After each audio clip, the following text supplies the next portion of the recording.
This week's episode was brought to you by Yaza and Giancarlo Santiago. If you too would like to become a supporter of the show and get some stickers, sign up now at www.patreon.com/thewholerabbit, where your $5 will get you all the stickers, extended episodes, and as much Discord access as your life can handle. On this week's show, I collaborated with MariSama, a friend, Patreon, and research buddy who helped me make sure that this episode even happened. She helped structure the episode and did a heck of a lot of research too. Fair warning, the stuff we're going to talk about on this show is particularly deep, dark, and scary in a bad way. If you're not into that, check please. For everybody else, enjoy the show.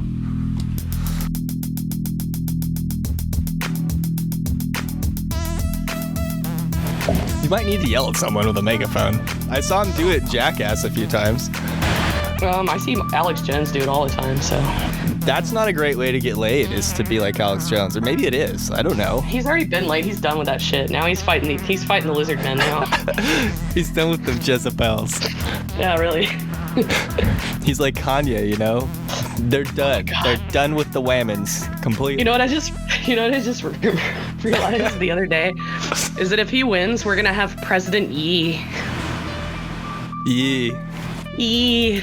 So, I haven't even Googled it, which I should, but somebody told me Elon Musk can't run for VP because he's African. I was like, oh. Whoa, yeah, that's right. So, that sort of ruins it for me a little bit, but If don't vote for Biden, just vote for Kanye. Hey, I didn't say it. That was our guest. I ain't voting for either of them.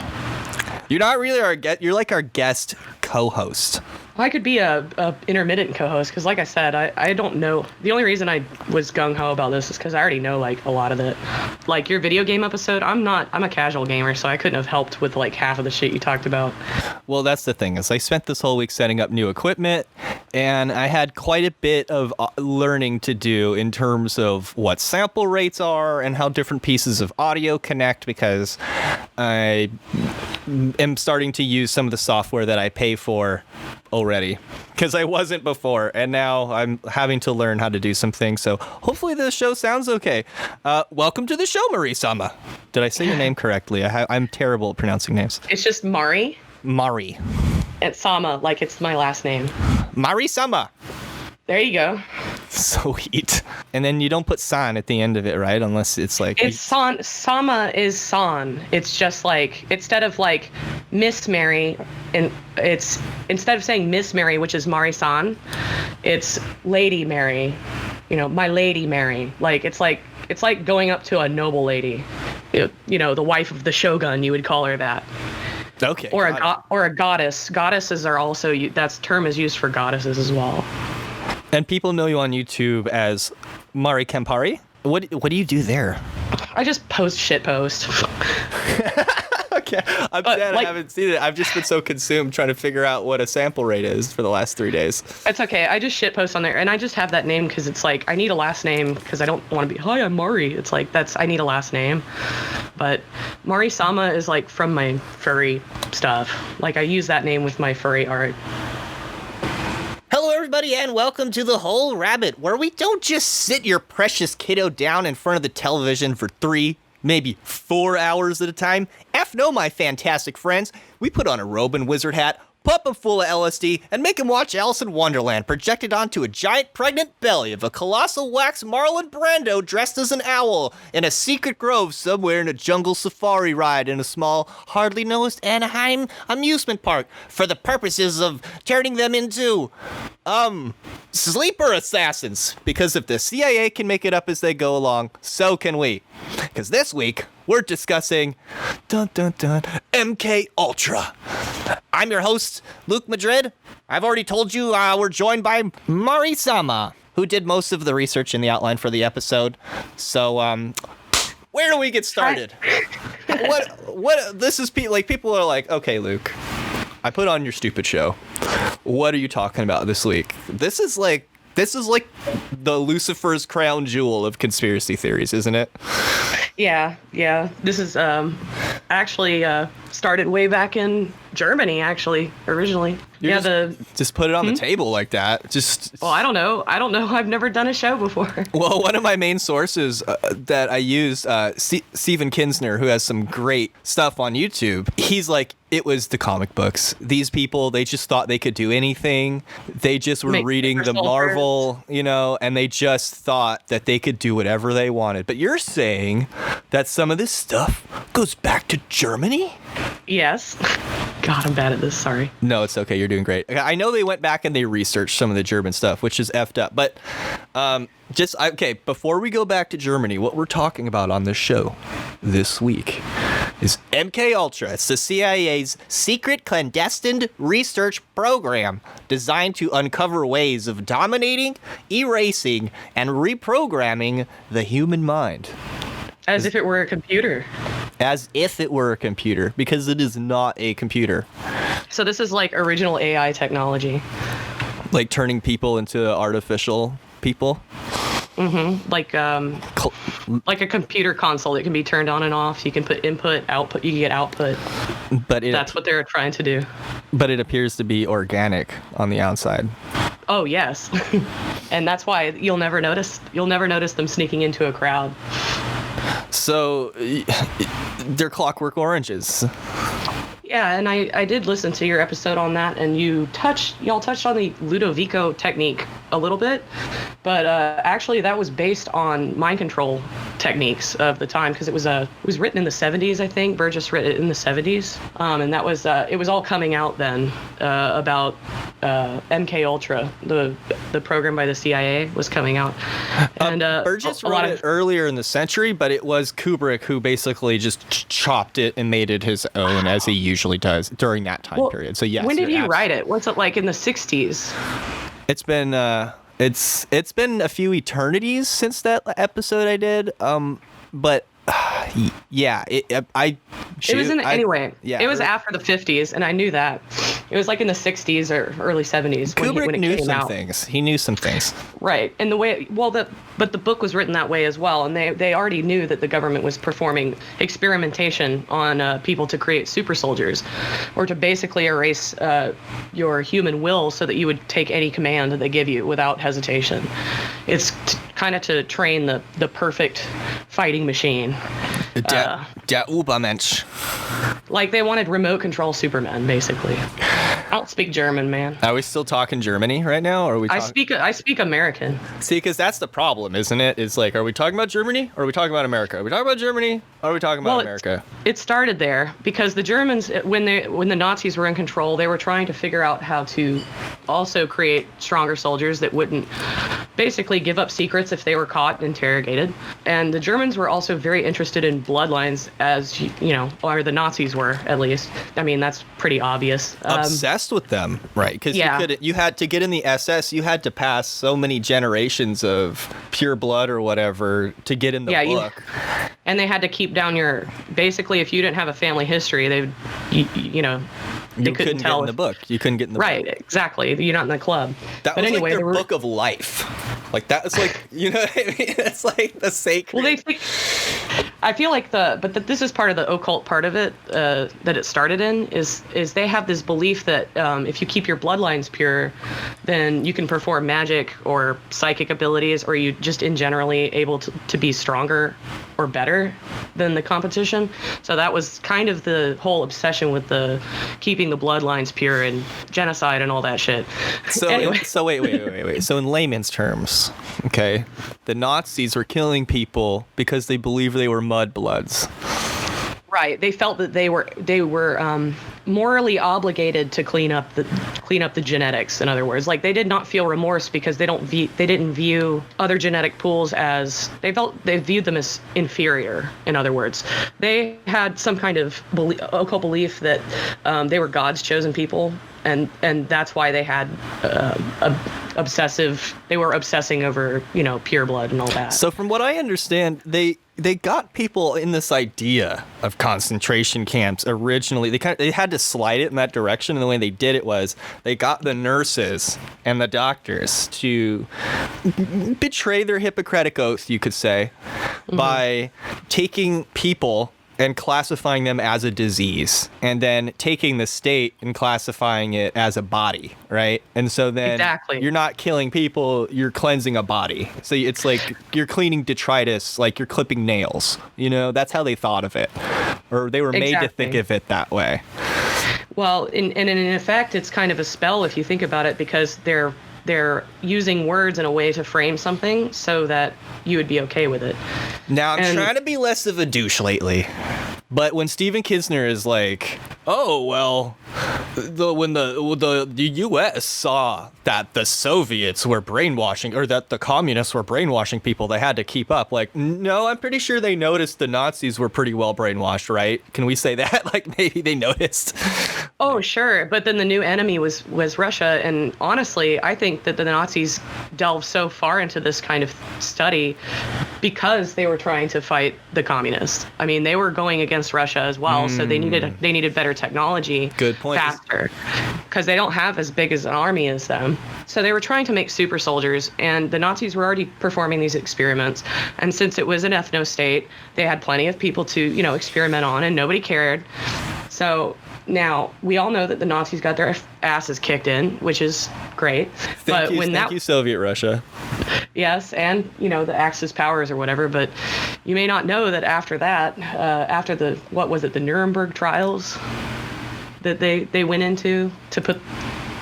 Then they sentenced like one or two guys, and then everybody else they let out. The Nuremberg trials, I believe what Gottlieb was there. Boop. Actually, I got that wrong. It was Ewan Cameron, the guy from Ravenscrag, who was there. I messed that up. Okay, back to the show. Oh, yeah? But I feel like there were only like two Nazis that really went down, and then all the scientists pretty much got off scot-free and got to leave the country safely. We'll get into who Gottlieb is later, but we're still into the prehistory part of MKULTRA, and I'm very happy that Murray knows some stuff about this, because it's very hard to talk about on the show.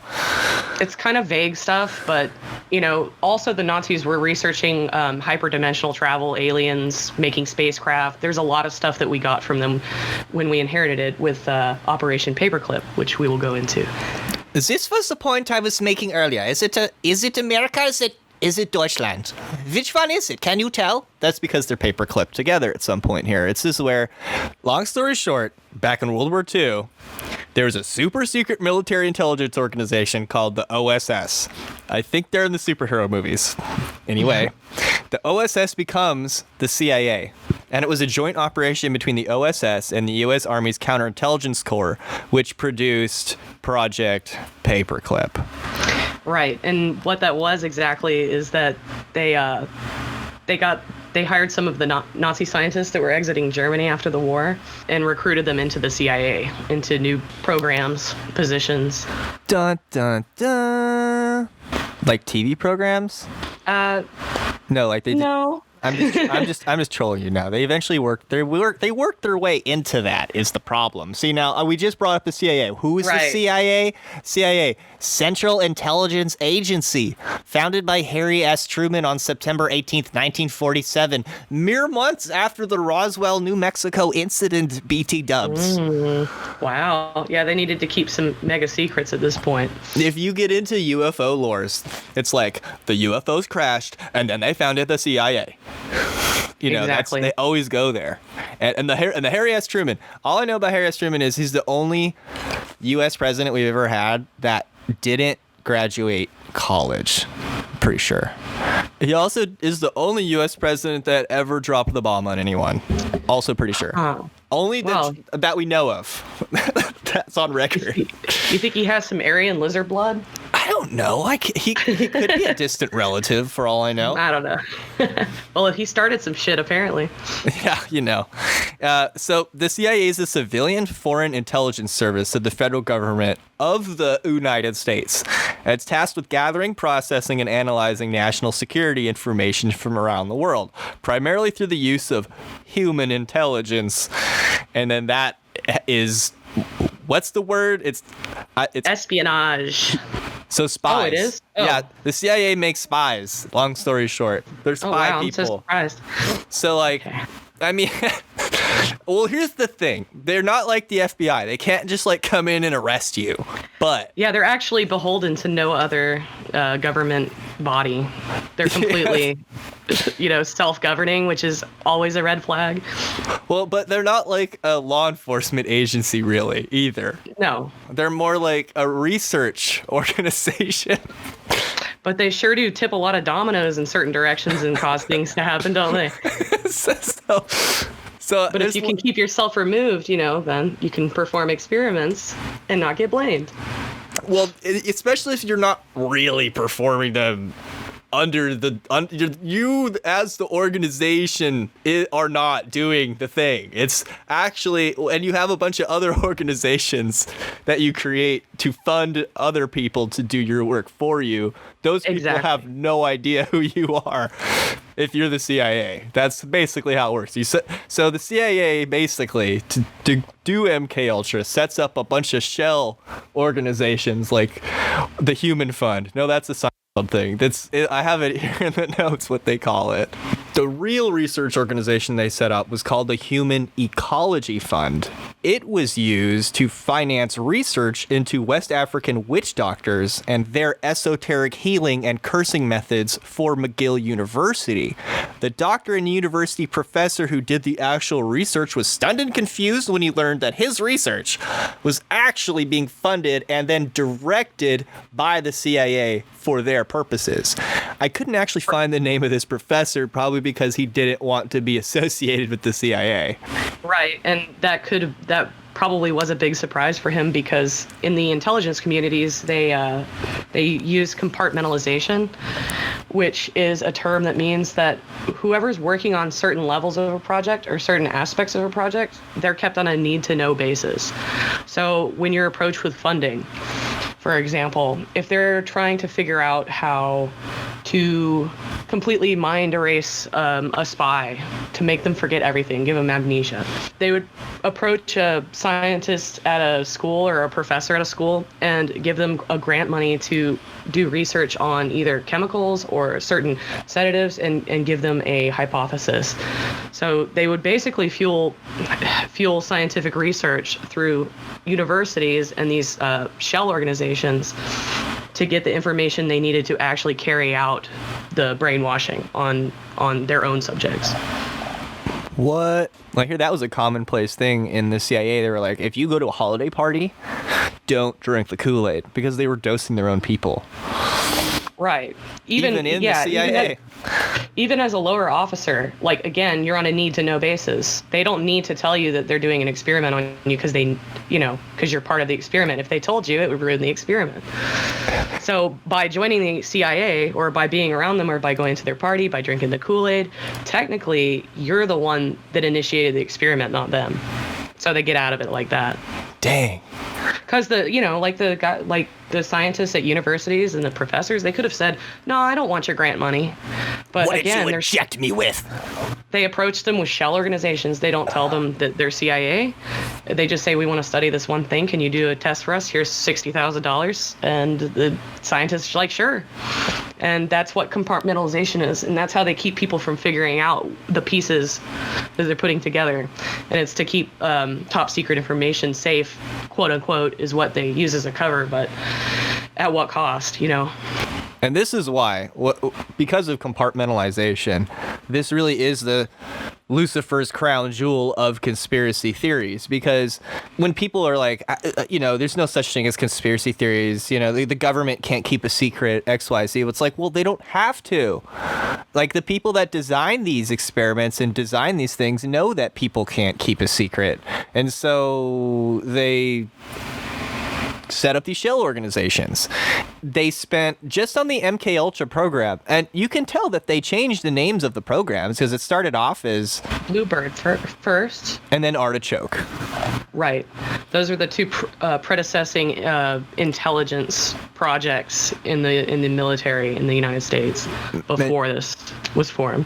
And I believe it was Artichoke. They were experimenting with like getting people hooked on morphine and then suddenly taking it off and then trying to get people to perform assassinations against their own will. And so this was going on before MKUltra, but just the MKUltra program itself It operated for 25 years and it spent $25 million researching all sorts of weird mind control methods. I guess. Yes. It conglomerated all of the method research into one program rather than it be, here's our drug program, here's our medical apparatus electroshock program, they kind of put everything into one group.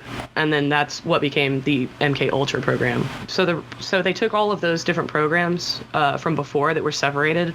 And when MKULTRA was founded, they umbrellaed in all of the government projects concerning mind control, and that's it. Sorry. And they turned it into MKULTRA. Right, and MK meaning that's what the CIA's technical services staff was referred to as, and Ultra was chosen as it was used to designate the most secret projects during World War II. Previously, if you were working on like a super top secret project, it would be called an Ultra project. They named this entire conglomerate of programs Ultra, as in they were all super top secret. And that goes to show that it is a carryover from World War II. It's not something they just got out of comic books. And you can see, and even that's a wink and a nod maybe from Kidsner, because I'm not even into comic books, but I saw Captain America. I know the OSS is in Captain America. I know they're fighting Nazi super scientists. That whole movie is true. I know it. You know it. MK means Mortal Kombat. Sorry. And I would even argue that comic artists at the time were actually feeding off of the military. So it's almost as if the artists were having a vision of the future of what was to come. Like, what if the government could modify somebody into a superpowered person? Like, what Superman was from another planet, he was an alien. But what Captain America was, he modified by the CIA. Like, you don't know really where the ideas were coming from. Of course, they could blame, we were going to base it on the comic book heroes, but maybe the comic book artists were basing it on what they saw happening in the military. So now, they're hitting me with directed energy weapons, so I can't talk right now. That's what's going on. It's not There's just a lot of them out there. It's not my unhealthy lifestyle choices at all. All right, so I spoke poorly on Stephen Greer. Now they're zapping me with the same lasers. I'm terrified of that. Yeah, I always forget when I'm playing Metal Gear Solid that there's like superhero stuff going on. I always forget. Like when Psycho Mantis comes out, and I noticed there's a motif, and I don't think Hideo Kojima is a dummy for sure. He would probably know this from history. He's probably studied these programs himself. But yes, just like we are. The crazy psychic people, how they wear a gas mask, I think the reason for that is because these chemical programs really, if you go all the way back before World War II, began with the chemical weapons in World War I, and they first used the masks that coal miners used for the gas masks. And so there's this implication of black dust, it's like psychotropic effects, having to wear a mask in combat, the natural tendency to want to pull something off of your head in combat, which is something that like the high-tech helmet people have had a problem with, because your first instinct when you fight is to take everything off your head, right? Mm-hmm. So if you're going to fight somebody, be responsible and wear your face mask, and also wear a condom because you don't know where the fight could lead to. You have to be, you have to be protected at all times in all places. There's this whole thing about super soldiers because Big Boss, his DNA, they believe, is bound up to be the perfect super soldier, and so they have to make clones of him. And this is where he is like goes off. He's like, "You can't make clones of me. I can't do the Snake impression today." The story becomes a series of the divine right of kings, where the most powerful of the bloodline has to come and kill whoever the boss is at the time, so they can take over the organization themselves. That's fascinating, though, because and then whoever's in charge of that organization decides what the organization does. And like, it's kind of like the Sith in that regard a little bit. Yeah. You know me, I like to surf the memes and surf these ideas to strange places, but I honestly do not think Hideo Kojima is a dummy about any of this. And the more I learn about this stuff, the more intelligent Hideo Kojima's plot seems. The more I learn about MKUltra and the more I learn about Gnosticism, the more Metal Gear Solid makes sense to me. That's right. There's a lot of subversion and like, I don't know, opposites going on. it's confusion and subversion. Yeah. Are we getting into the weeds? Well, let's take a little weed break. Yes. Let's take a little weed break and go over to the 80s, okay? Okay. Where there's another video game thing that happens in association. Oh, yeah. See, this is more like, this is not, everything we've talked about thus far, you can look up and find for yourself, and it's actually recorded by people that are way more, like, their pay grade is way higher than ours. You know what I mean? They actually know what they're talking about. And there's Supreme Court cases you can look up. You can look up the survivors we're going to talk about. It's actual stuff we're talking about.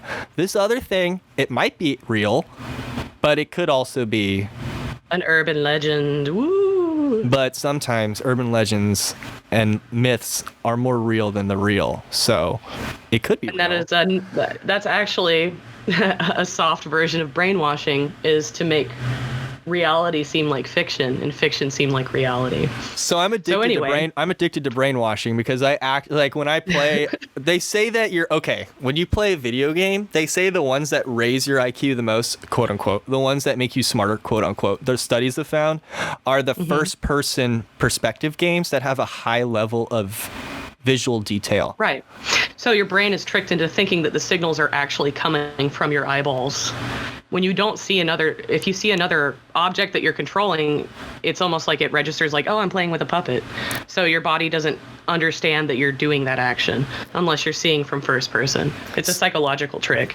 And there's certain games that feel better than others because that illusion of immersion is better than another game, for instance. Like some games you feel like you're actually there. I remember the first game feeling like I could totally forget that I was there and have a complete control of my avatar was Counter-Strike. I was like, oh wow, yeah. I could do anything in Counter-Strike. I've probably lost it by now. And I don't even know what game now I'm like super good in, but yeah. And the whole thing of shooters. not seeing the body move, not seeing the face, not seeing the character as an other. Right. That really kind of it triggers the wiring in your brain for direct experience. So that's why like VR, like when someone puts on a VR headset, you have to decompress and you can't stand there forever because your brain thinks that you're actually in there. So, but it also works on a visual level with ever since televisions came out, it's basically beaming radiation into your eyeballs. So they it's a signal that's man-made and man-controlled, but your brain can be hijacked if you will, by different patterns, colors, images, even stories playing out can affect your mood. And the sounds. It's so beautiful. Important. It's just, I want to be someone who manipulates those things and makes. I am a graphic designer. People. Yeah, so I mean, that is my job. John Carmack inspired me. The day I started researching John Carmack, the broken enter button on my computer that I was using, it magically worked for that whole episode. And they wanted you to learn. Dude, I don't even understand. That's just a really, I don't, whatever. It was amazing. So in a way, video games are programs, you could call them, for human beings. So when you link up to a video game and you're playing it, you're substituting your own physical inputs of, I guess, sound and sight at this point in the 80s for your own physical senses. So in a way, the more immersed you are, the more your body physically reacts and is affected by it. And it can actually change your brain waves. It can make you secrete certain hormones. Like it can make, you ever had an adrenaline trip when you're playing a side scroller or something in the arcade? Doom. Oh yeah. Doom. Yeah, Doom, and that's what I'm saying. Doom is a first person though. Third person. You can even right, or a first person. Now a third person can also get you excited and stuff, but it's almost like you're watching something happen in front of you. Now this is what I've heard. You make a great point about first person games are especially effective on hijacking the human brain. This is what I wanted to interrupt because I got so excited. I also heard that you can't get the player to fall in love with your character or the character in first person as easily. If you want the person to form a bond with their avatar or their character, it ought to be in third person. So right. If you're trying to sell clothing or cosmetic stuff, you're going to want... Or an escape, escapism. I hadn't be thought somebody of it else. that way. But we were talking about Polybius, though. So what is Polybius? What's the myth? Like, what do So we... back to the urban legend, so quote unquote. According to some gamers back in the 80s, that they frequented arcades in, I believe it was Seattle area, Portland, Oregon. Portland, Oregon. Okay. So apparently this case showed up. Well, I'm getting ahead of myself. Atari put out one of the first virtual reality arcade case. And I forgot the year it was. It was probably like 83 or something, right? And I forgot the name of the game. Honestly, I don't know. It says that this whole Polybius thing happened during 1981. Well, they had created a cabinet that was it was a virtual reality. It was the first virtual reality game. So it was like a first-person shooter, Okay, got it. And they had rendered 3D triangles, so things moved around in 3D space. And this was like a whole new thing, because everything was a side-scroller back then, and like a third-person, top-down, 2D perspective thing. So with this game, oh God, what's the name of it? At any rate, I mean, do we really have to name it, or do you not care? It's fine. Okay. So after Atari put out their first official quote-unquote VR game for the arcades, the CIA got wind of this, and allegedly Atari was propositioned by another company for a commissioned custom cabinet, and apparently little did Atari know that this was a CIA shell company, and eventually this new cabinet was reported showing up in Portland, Oregon, another VR cabinet made by Atari, but this is the only cabinet, I think, that exists with the name Polybius. So that's where the story starts. So we have some cases where people would actually describe playing it, but there's no actual game footage or no evidence whatsoever that this cabinet existed. So you just have, anecdotal stories. But the idea is that you would be playing it, and then they would dose you with something, right? Or that if you played it, you would absolutely you would get addicted to it. No. What happened? They would dose you with programming. So they used flashing. This is all from the MKULTRA research that they did, because you can use visual stimulus if you use flashing. You can interlace subliminal images. Apparently, some people reported that there were subliminal images of violence and like horrible like rape and stuff put in the game, or like explosions, dismembered people. I've heard like it was almost like being in a war setting. So wow. So but they're all subliminal. So you're playing the game and the light is flashing, which your subconscious takes in the image. But that's the concept behind subliminal programming. And they were doing this on TVs anyway, in the 50s and 60s, so it doesn't matter. Anyway, what I had heard somewhere on a YouTube video once upon a time. But this was combined. Oh, go ahead. I'm just saying, having the subliminal flashing lights, all of these like visual stimulus, first person, and it's also 3D rendered. And they also use different frequencies and with the sounds. So you can also program the subconscious with sounds. So you can interlace messages within sound files where you don't necessarily hear them. So you're basically your senses are being bombarded on all fronts. And because these games were the first of their kind, like virtual reality, think about how many people were on them and how much they were played and how immersed those people were when they had never seen it before. So that was my point about how heavily they could be affected by this kind of programming. I would imagine if you have to pour so much money and effort to get like that new graphical like wow effect, but back then it was so new, and when you're standing at this machine, you are kind of locked into it, and the fact that you've paid money like adds an additional sense of urgency. Right, and Atari even designed their machines to completely encompass the player. Like whether it be the tilt of the angle of the screen, what colors showed when, it's all about keeping the person glued to the cabinet. And but players supposedly suffered a series of unpleasant side effects, including amnesia, insomnia, night terrors, and hallucinations. Apparently, 1 month after its release in 81, Polybius is said to have disappeared without a trace. Right, and there's no even photos or anything, just stories from people who claim to have played it. But there are some people who have recreated it on the internet with some homebrew stuff. But again, there's no telling if this was even real or not. But with the CIA's, the CIA likes to cover their trail, so to speak, so you never know. Now, the source for this is Brian Dunning in Skeptoid number 362. Apparently, the company named in most accounts of the game is Sinneschlossen. And it's not quite right German, but it means like sense delete or sensory deprivation. Is that the person who contracted the game? Or the company? Supposedly. Okay. Or maybe it was...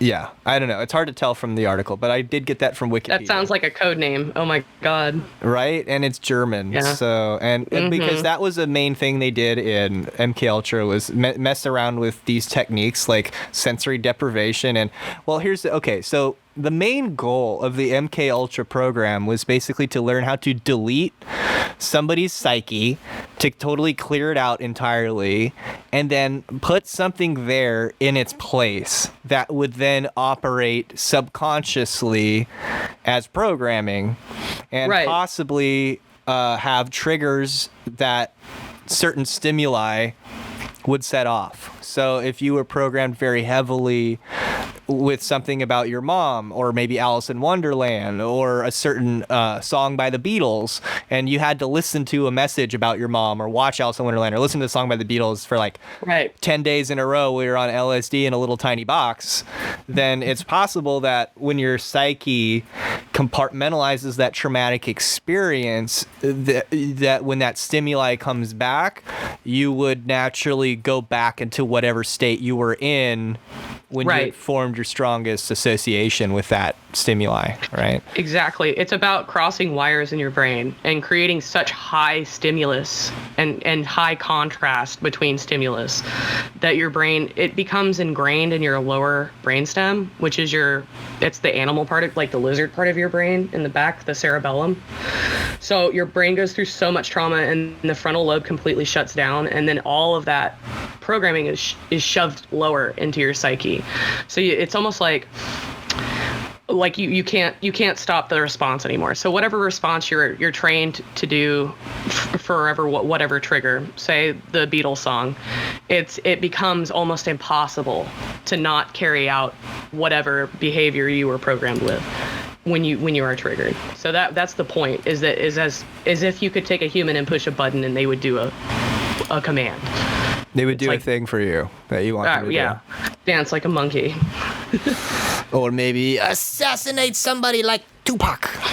Or maybe get someone in trouble with the police.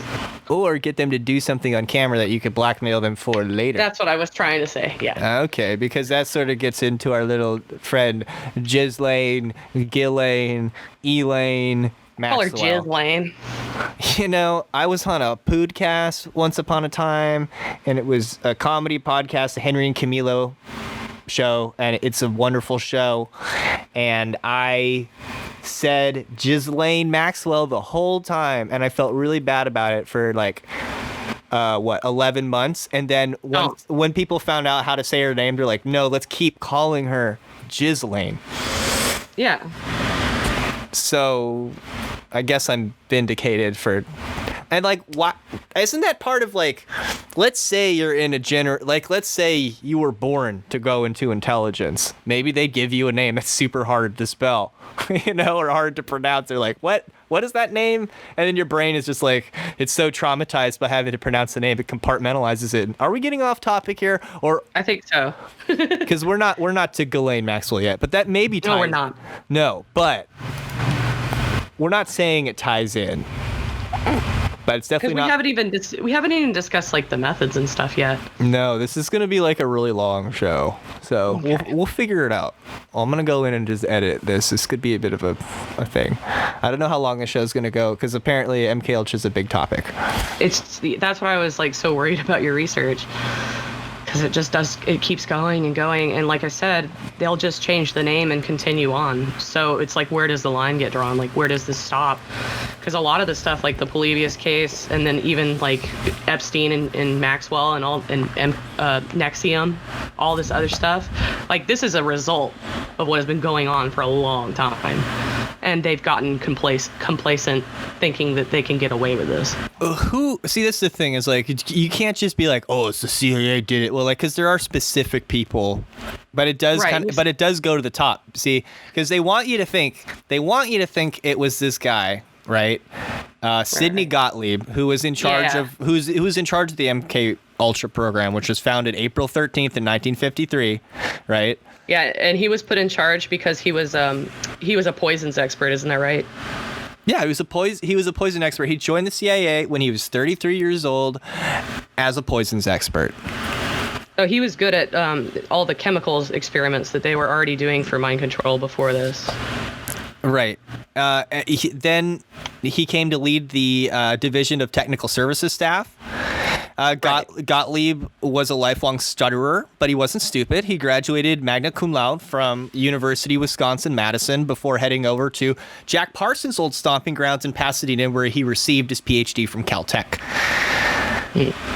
So Stephen Kinsner refers to him as the most powerful unknown American of the 20th century. He was invisible, protected by the government, and he carried out these heinous torture experiments all across 3 continents. He pretty much had a license to kill. He's basically like our Joseph Mengele, except he didn't hack your body apart from the outside. Usually he'd hack it apart from the inside. And Gottlieb, not unlike Mengele, stood out from his like Protestant peers at work because he had like a wild, ideologically driven enthusiasm for the viciousness of his work. And Gottlieb dosed himself with LSD while he was at work. But both of them had a sardonically callous disregard for the suffering of others. And Mengele was like a devout Catholic, but Gottlieb was considered strange because he recycled his water, he milked his goats at dawn, he meditated with candles and studied Buddhism. In other words, he was a spiritualist, and maybe worse yet, maybe he was a hippie, you know? God forbid you were a hippie back then, you know? Oh shit, I'm both of those things. What do I do? You're CIA and a hippie too? Whoa. No, I'm not. I promise. Sorry. Did I say that out loud? I'm not. I used to be human. Now I'm a. Now you're a what? No, sorry. Can you? I have a. You want to see my? I have a strange symbol on the inside of my blue face mask. Do you want to see it? It'll make everyone be quiet and not ask questions. Wait, where? I'm sorry. This is bad Facebook jokes. Okay. Oh, gross. I don't use that shit. That's mind control. Hey, don't speak poorly on the algorithm gods. The algorithm archons are our friends. We worship you. Thank you, algorithm gods. We bow to you. I'm kidding. Okay, I'm not kidding. How do you know if I'm gross, kidding? Dude. So, I know hippies are gross, right? And despite being born in the Bronx to a Hungarian Jewish immigrant, he would actually go on to study the same methods the Nazis used on their victims in the concentration camps. So, what a great guy. I guess he felt bad about it later in life. Was he forced to do it? I don't think so. I think he didn't care. I think he was legitimately like interested in the knowledge. And I think that that's what I'm saying. People who are so up there. I mean, obviously, if you're taking LSD at work and like praying to Buddha on your lunch break, you got to think of yourself as probably mightier than thou. So maybe he felt like it's like, okay, you can feel bad for a lab rat and everything, but you still need to experiment on it. Maybe he like viewed other people as lab rats. That's how he said it. He was like, I didn't like doing it. But come on, man. Lies. I don't believe you for a minute, dude. Dude, if you're tripping and like buzzing, like electroshocking someone, it would be like playing a video game. It'd be like, if you could do that more than once without a gun to your head, you liked it. I'm sorry. Yeah, I know. like back to video games. There's the whole plot of GTA 5 is different government organizations fighting over research money and privileges and getting away with murder when they don't really know kind of what they're doing, and they're making up as they go along. And the sequence where that reaches its pinnacle is when you are sent out to do the government's dirty work, right? Which is exactly what we're talking about in the show, to kill the Azerbaijani guy. And he's in a mansion along the coast and you have to shoot him with a sniper rifle. And I think when you arrest somebody related to this, you like torture him, and the player is like forced to torture an NPC in the game, right? And and afterwards, Trevor lays it all out. He's like, you don't torture people for good intelligence. You torture people because it's fun. Yeah, that character. He wasn't lying, was he? No, he's like, he's, you know, straight up. Yeah, so he's like, I knew I wasn't going to get any answers out of you, but I was willing to do it because, you know, I'm Trevor and I like to do bad things, you know? So they're basically saying, like, the people that were doing that torture were like Trevor Phillips. They were people that were high. They were people that were malicious, that even though on the outside they may have been these sensitive, like vulnerable. Narcissist. There you go. Is Trevor a narcissist? His favorite superhero. Absolutely. His favorite superhero is Impotent Rage, I think. Well, that's, you know, his favorite superhero is himself. Yes, he's a narcissist. Man, I love Trevor Phillips. I'm sorry. I kind of like that character too. He was really entertaining. I didn't play the game that much, but I watched it and it was pretty funny. If we're gonna talk weird fnords and memes, from what I understand, those three characters in GTA 5 represent the different types of money that are available. You've got Trevor, I believe, which is gold, Franklin, who's cash, green, and then you've got Michael, and he's blue, credit. And so they each have a different energy related to that financial current. So that's our question. Like, this Gottlieb character, he was educated, he was born of Jewish immigrants. You'd think he would be like, no, I'm not going to torture people. So that makes you question, was he given... I mean, his surname translates to God's love. I mean, right. How much of a psyop is that? Okay, so when you're deciding who your subject is, do you take into account their name? That's my whole bit. Is this is the sort of stuff I'd like to talk about in the second hour, but I'm going to talk about it a little bit here in the first hour. Yeah, so what happened to me when this person hit me up and had the name of the...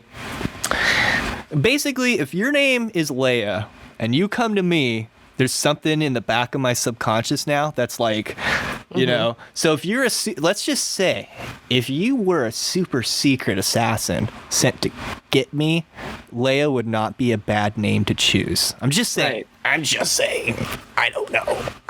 And that's like, you know, you have to collect information about your target. Like, if you're targeting somebody, yeah, you would have to do espionage on gathering information first, and then you would tailor your approach after getting that information. Or let's say you want to like make an entertainer believe that they're God, right? You would probably choose archetypes and god forms related to their name and use those, or even to their birth chart, and choose those things. That's the sort of stuff we're probably going to be talking about in the second hour, is a little bit more of the magical stuff. But I think we have a little bit left to go in the first hour, and I guess what we're asking is, okay, so did they put Gottlieb up to this? Was he the one who was psychically driven? Because he had a boss. There was a guy who was in charge of the CIA. His name was Alan Dulles. His brother was the Secretary of State under Eisenhower, for whom the Dulles Airport is named. Eisenhower was supposed to have met with the tall Nords. What the heck is that all about? Maybe it's not related, but anyway. Or was that a psyop? Did they convince the president he met with aliens? Was that one of their goals? And then they got all of us believing it too? I don't know. Who knows? I mean, maybe those were crafts that they were working on. They said, this is what they said. The tall Nords said, hey, we have technology that can change the world, that can fix the entire world, right? That can like rejuvenate the world, but you have to give up your nukes.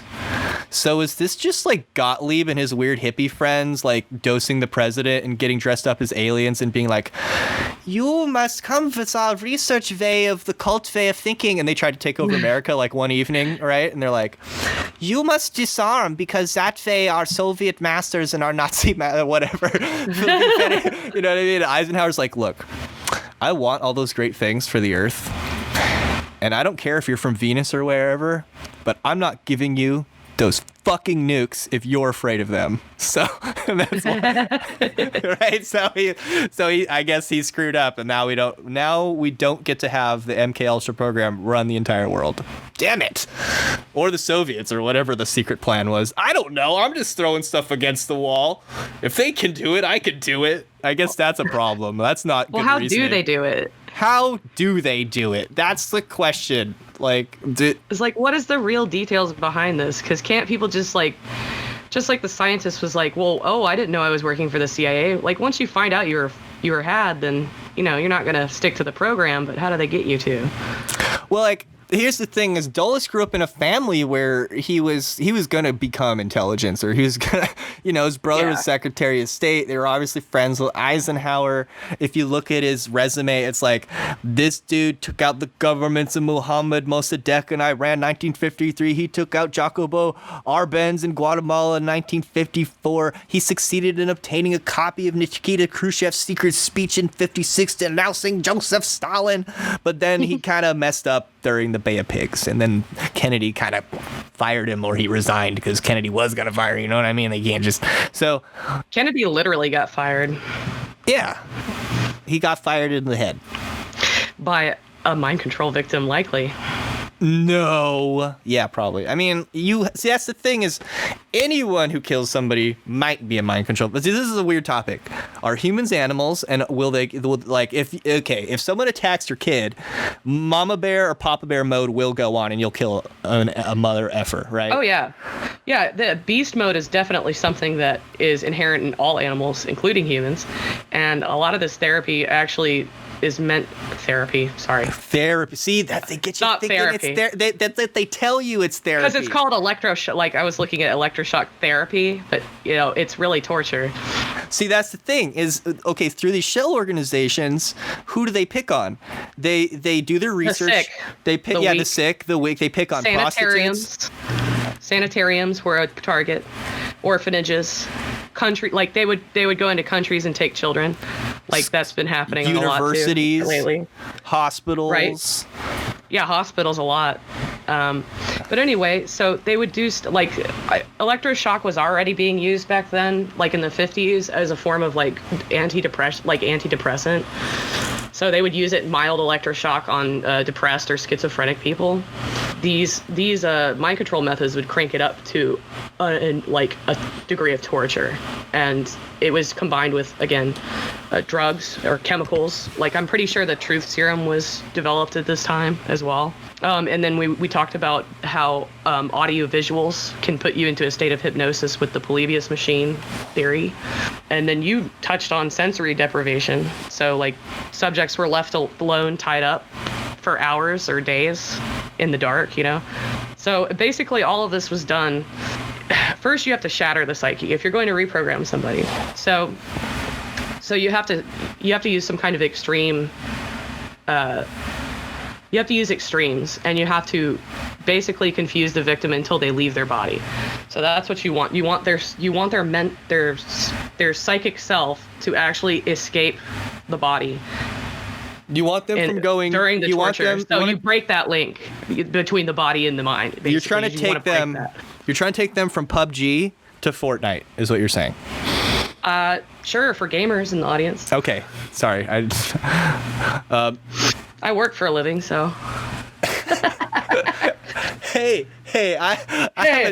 there's people out there. I stream, you guys. They gave me like a donation. That's a dream, okay? That's a dream. Okay. But, and also, a lot of soft techniques were used. So they would also torture the victim and put them through this programming and such. And then when the victim wakes up out of their coma or whatever, they would tell them nothing happened. They would gaslight the person until they lost the concept of who they were. So that is how you create a mind control slave, is you basically break their psyche as many times as you can. And there's different degrees and levels to it as well. Like, you can do it a little bit, or you can do it really, like, a lot, to where there's no like, there's been people that have been turned into vegetables, basically. Well, that's usually what happens. Is, I guess, to wrap this up for the free show, we mainly are talking about things that you absolutely can research. Our little section about Polybius, we don't know if Polybius is real, but the things we talk about regarding Polybius are real. Like, we know that Gottlieb was a really good poisoner. Like, he invented this poison for the B2 bomber staff, or is it the B2? That's what it's you not saw. The B2. It's not the B2. It's another aircraft that they were using in World War II, because the B2 is newer. But how bizarre. The method was so bizarre. Like, I had never heard of this venom before.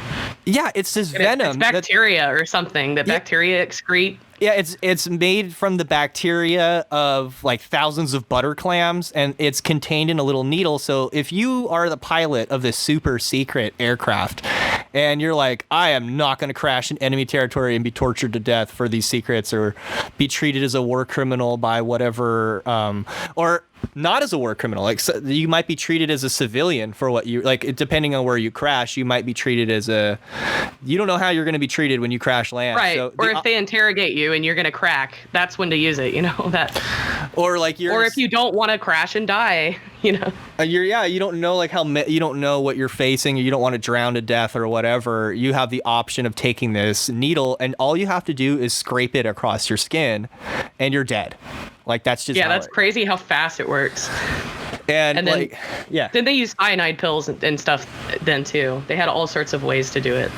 Well, I think the Nazis, they would, like, drill it into their teeth, so they had, like, this probably super secret Nazi way of getting it out and then biting on it. But, like, for the people that didn't have whatever the Nazis had to get that out of there, I don't know how they did it, or if that's even true. But, like, that's a common thing, though.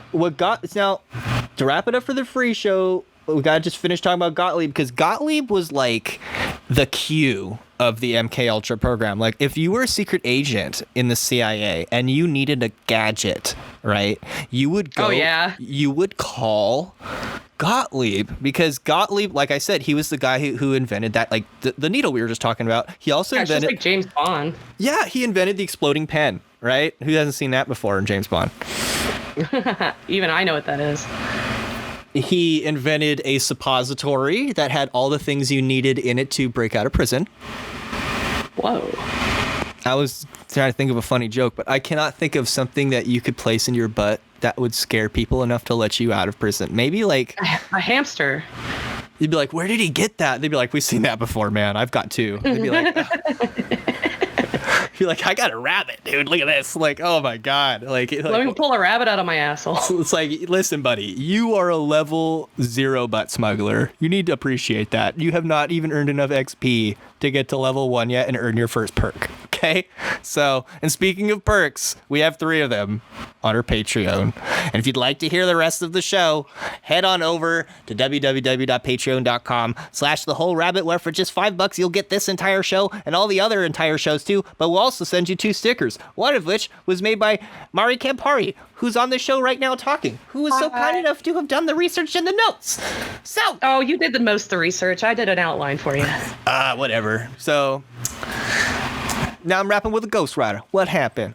So if you want to become a Patreon like Mari Campari and come hang out with us, there's no replacement for her. I'm sorry, but if you can come join the club and hang out.